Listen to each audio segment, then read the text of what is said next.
Hi, this is Drew Jones of Drew's Guitar Shop in Seattle, Washington. This will be a relatively quick video, and sorry about the noise in the background. It's summer here and I've got my AC going in the shop. Anyway, what I want to talk about today is storing guitar parts, storing used guitar parts, storing, stuff that you've pulled off that you intend on using later. In this shop, in all guitar shops, there's a lot of this, pull off stuff that we, have in a lot of cases because we'll replace something and, the customer doesn't want to take the old one with them. And, I feel kind of weird throwing stuff out that's perfectly good, if not like top quality. So anyway, in this case, what's going on here is that I have a bunch of parts that were dropped off because this customer wants me to basically build a custom parts caster out of all of this stuff here, and brought me just this giant box just full of various guitar parts, that he said may or may not work with this project. Well, so I just got through looking at a bunch of this stuff, and because it drives me nuts to not put stuff away, kind of in a proper way, I'm going to go through some of this stuff and actually like package it the way that I would if I was storing it here. And so I thought I'd show that to you guys. So what we're going to be doing is we're going to be packaging up these Shaler tuners. I'll be talking about how I do that and kind of how you can apply this to other guitar parts. Also, I just wanted to show you this really adorable feature of these Shaler tuners. Look at this. It's so cute. Look at that. I love it. I love it so much. Anyway, so when storing something, if that has like a whole bunch of different parts to it, if you can like partially assemble it, definitely partially assemble it. That way you know what parts went where in what order and how they fit together. And so if you have tuners, with these kinds of bushings and these washers, just put the bushings on there and put the washers on there, because it'll hold it on there just fine. And there's no question about like what part any of this stuff belongs to. It's all one unit. And so what I've done is I've gone ahead and I've put the washers and the bushings onto all these tuners, and we have all of these screws. Now this is weird because it was in a plastic bag with a whole bunch of parts, but yet this is a complete set. So we have all of the parts to the tuners, and we even have all of the mounting screws. Now, what you want to do is you want to make sure that all of this stuff stays together. And this goes for tuners, it goes for bridges, it goes for like electronic components that you're pulling out. Like, assemble things as well as you as complete as you can before storing them.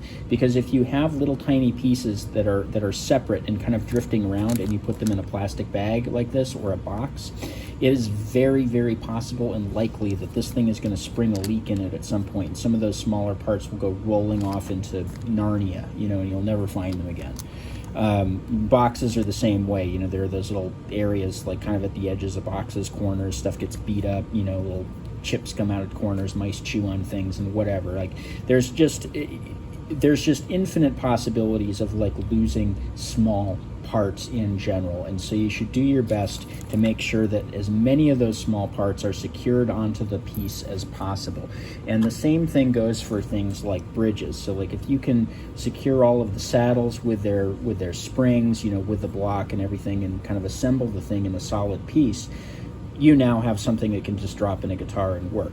So the same thing goes for electronics. Like if you pull out like potentiometers, the potentiometers have those little nuts and those little nuts, and they have the washers and everything. Make sure all of that stuff is just on the potentiometer, screwed on, so that you can take all that stuff apart and put it right back in the pick guard or in the guitar.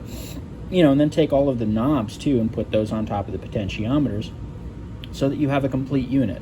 Same thing with tuners and tuner covers and all of that stuff. And for things that belong together that aren't necessarily designed to go together, like these tuners here, what you want to do is you want to make them go together. And so what we're going to be doing is we're going to be taking some of this blue painter's tape, and we're going to be lining up these tuners, in such a way that we can kind of save some space here. So let's see, well, what are we going to do here? Let's go ahead and try to put all the tuner buttons to one side, I guess, and we'll make that work for us. Even though these are 3x3 tuners, we'll get it to the point where we can use the tuner post to secure all of these guys. There we go. Just put those down like that. And so what we're going to do is we're just going to take this tape, we're going to pull off a big old chunk of tape, and we're just going to go right over the tuner posts like that. going to go ahead and round this around and round this around. And then in the middle sections here between the tuners, we're just going to cinch this down so that it kind of captures those tuners all in one spot. And then we're going to have basically a little, you know, kind of strap of tuners that all go together, and this tape is going to hold them together for as long as they need. And we're also going to be putting that in the bag just for you know, extra stuff. And the next thing that I like to do is I like to take all of the screws and I like to put those in kind of their own little separate piece of tape.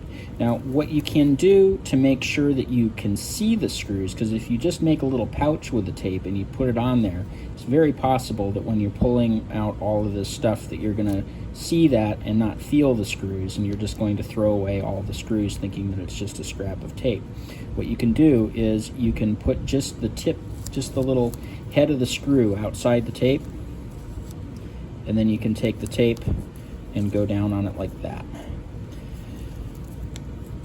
And just really cinch all of that stuff down. And see, these are now pretty securely held in there. And then what we're going to do is we're going to secure all of this stuff together, the whole kit and caboodle, and we're going to make sure that all of that stuff is together.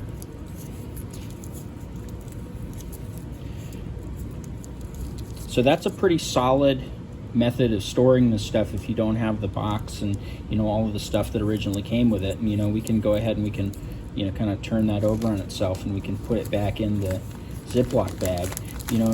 And the Ziploc bag by itself is definitely not a good way to store this, but the Ziploc bag with all the things that we just did, we can go ahead and we can, you know, pretty much count that that's going to hold together about as well as anything could, you know, for the months, years, weeks, whatever you're going to be storing this stuff. Now, something else that I'll point out is that, like, when you pull these parts off of guitars, some of these parts will have sort of some vintage value, even if they're not like necessarily the top quality parts. I mean, obviously they got pulled off of something that was either broken or that, you know, you're replacing it with something that's an upgrade. But some of these parts, like say somebody's trying to put together an old red label Yamaha, and they're trying to use all of the original tuners and stuff. Not that I would necessarily advise that. Upgrade on those tuners is a good idea. But say somebody wants the original tuners. What you should do when you pull this stuff off of guitars, if possible, is on that tape, take a Sharpie and write the model of guitar that it came off of and the year. And if you don't know the year that it came off of, at least write down the serial number so that there's a possibility that somebody could figure out the year from that part. It's a little bit overkill in some cases to store things this way, but for my purposes here at the shop, this is what I tend to do because, you know, after a while of pulling stuff off, you end up with these boxes and boxes and boxes and little bins and bags and stuff of all of these different parts, and you have no idea where they came from and no idea what they originally belonged to. And in some cases, if they're not really, you know, thoroughly all taped together like this, you know, you end up with this situation in which you have all of these like partial parts that, you know, you don't remember what thing they came off of. Now, here's another method that I'm going to show you. Now, these tuners here are kind of incomplete, and at least there's one of these that is missing the back. And so I don't think that this is like necessarily valuable as a complete set. We also have just this kind of one lone locking tuner out here. I'm going to go ahead and keep that separate from these Grovers because these Grovers are a complete set. What I'm going to do is I'm going to put them in this shop towel, and I'm going to take the shop towel and I'm going to roll it once, roll it twice, and then I'm going to take the corners and I'm going to fold them up like that. And then I'm going to go over that with some tape, you know, just kind of like I was wrapping it up as a birthday present or something. And this is going to be the thing that holds on to the parts. Now, there's one disadvantage to this in that you can't see through the blue painter's tape or the shop rag. And so, you know, if you see this in a bag, you're not immediately going to know what it is, which is why it's really important to put another piece of tape on here and write what's what the contents are of this little bag, so that when you're, you know, looking for that, you know, bridge for like a 1975 Stratocaster or whatever, you know that that's the bag that holds that part, and you have all of the things in there. This is a method that I like to use in a couple of cases. One is when it's kind of a bunch of loose parts like this that aren't necessarily complete set. When I see this in the case of like tuners or something, I know that this is going to be a set of tuners with some stuff going on. There's going to be some parts missing or whatever. It's going to be a partial set. Or if there's something in here that needs to be protected from scratches. So if you've got like a really clean old Telecaster pickup where like the cover on it is just pristine and you want to keep it from getting scratches, well, you're going to have to wrap it with something before it goes in that bin, because that bin is full of a whole bunch of little metal parts with screws and stuff that are definitely going to scratch the hell out of that thing. So wrap it in some protective something like this, and then further put this into a Ziploc bag and label the bag. It's just really important when putting stuff in like long-term storage that you leave yourself as much information as possible, and that you keep the parts together as much as possible. Because as tempting as it is to just pull that stuff off and kind of dump it in a bin, if you do that, you're never going to find that stuff again. Even if you want to find that stuff again, you're never going to find all of the little pieces, and you're never going to find all of the things that go together to like make that set of tuners, make that bridge, make that set of electronics, whatever. You know, it's going to be all over the place, and you're going to have a hell of a time, like, you know, searching through your bags of stuff. And I've been doing this for a long time. I have bags of stuff in here, bags of parts that are from back when I was a teenager. Like some of this stuff I can't even, like most of this stuff I can't even remember what job it came off of, let alone like what guitar, you know, what era, whatever.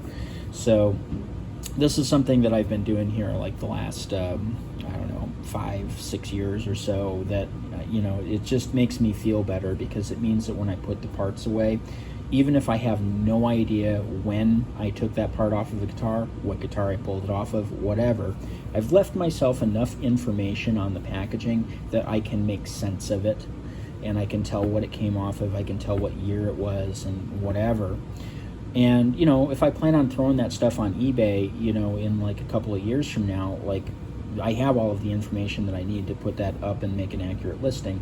And the other thing is that I have all of the pieces together, because I've taken the time to like really go through the stuff and just make sure it's all together. And to be honest, it just really doesn't take that much more time to put it away properly than it does to not put it away properly. So, you know, it's just worth putting the extra like 30 seconds or whatever to, you know, wrap the stuff up in some tape, put it in a bag, and label it. Anyway, I know that when I do videos like this, it's not necessarily like the most handy thing to players, but like I'm sure that there are a couple of auto mechanics out there, bike mechanics, and people who work on other things that are going, oh, hey, that's a good idea for this other thing that I do. Just because, you know, anytime you're working with a whole bunch of small little parts, this is a thing that you deal with. And if you do something professionally, you're going to end up with a lot of stuff just laying around. So that's how I handle this in this shop. If you like this video and you feel like dropping me a tip, there are links to do that in the description. Like, subscribe, hit the bell, all that good stuff. Link around to your friends. I get a lot of viewership through word of mouth.